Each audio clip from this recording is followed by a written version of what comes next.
नमस्कार, समाचार India news में आपका स्वागत है। रायपुर के थाना उन्नाव के अंतर्गत गगनखेड़ा बाईपास के विशाल होटल में हुई भीम आर्मी भारत एकता मिशन की मंडल समीक्षा गठन प्रेस वार्ता का आयोजन हुआ, जिसमें प्रदेश उपाध्यक्ष संजय भारती, राष्ट्रीय अध्यक्ष एडवोकेट विजय कुमार आजाद मुख्य अतिथि के रूप में शामिल हुए और कार्यशैली संगठन की समीक्षा की। वही समीक्षा के दौरान संगठन को अधिक मजबूत और प्रभावी बनाने के उद्देश्य से, जिसमें मंडल व जिला फेरबदल के मई राष्ट्रीय अध्यक्ष में कानपुर मंडल की कमान मंडल अध्यक्ष स्वामी दयाल को सौंपी और उन्नाव की जिम्मेदारी जिलाध्यक्ष संजय रावण को प्रदान की। वही विजय कुमार ने कहा कि भीम आर्मी भारत एकता मिशन दल राजनीति से कोई संबंध नहीं है। संगठन का उद्देश्य सामाजिक न्याय, भाईचारा, शिक्षा, रोजगार, सुरक्षा और सम्मान की लड़ाई मजबूती से लड़ना है। संगठन का नाम लोग दुरुपयोग कर भ्रमित करने का प्रयास कर रहे हैं, जबकि जाति या धर्म के विरुद्ध नहीं, बल्कि अन्याय, अत्याचार, शोषण, भेदभाव, जहां गरीब, मजदूर, दलित, पिछड़े, आदिवासी,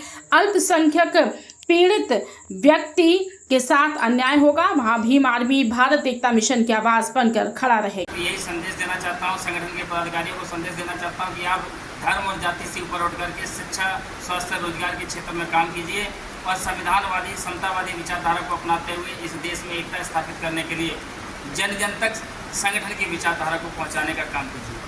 भीम आर्मी एक सामाजिक संगठन है जिसका किसी भी राजनीतिक पार्टी से कोई संबंध नहीं है। हाँ, देश में बहुत सारे नेता हैं, बहुत सारी पार्टियां हैं और सभी नेताओं से, उनके पार्टियों से, उनके कार्यालय में, उनके दफ्तरों में मिलना पड़ता है, जानना पड़ता है कि उनकी जनता के प्रति क्या सोच है, उनके क्या रवैया है, जनता के जो मुद्दे हैं वो राजनेताओं के समक्ष रखने का काम हम समाज सेवी करते हैं संगठन के माध्यम से।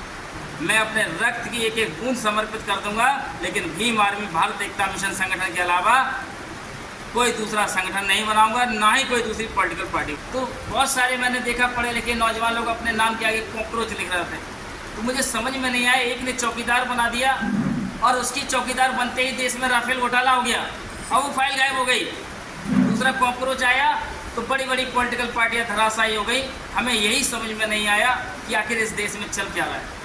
देश में युवाओं के भविष्य के साथ केवल खिलवाड़ हो रहा है और देश में उनकी शिक्षा पर, उनके रोजगार पर कोई चिंतन नहीं हो रहा है। अगर वास्तविकता में आज रोजगार के क्षेत्र में सरकार ने काम किया होता तो आज देश के युवाओं को कॉकरोच बनना न पड़ता। अब जनता को मुझ पर भरोसा है, मुझे जनता पर भरोसा है और जनता ने मुझे भीम आर्मी भारत एकता मिशन संगठन के द्वारा समाज के नेतृत्व करने की जो कमान सौंपी है, मैं इस पर निरंतर काम करता रहूँगा और मैं आश्वस्त करता हूँ कि समाज के उत्थान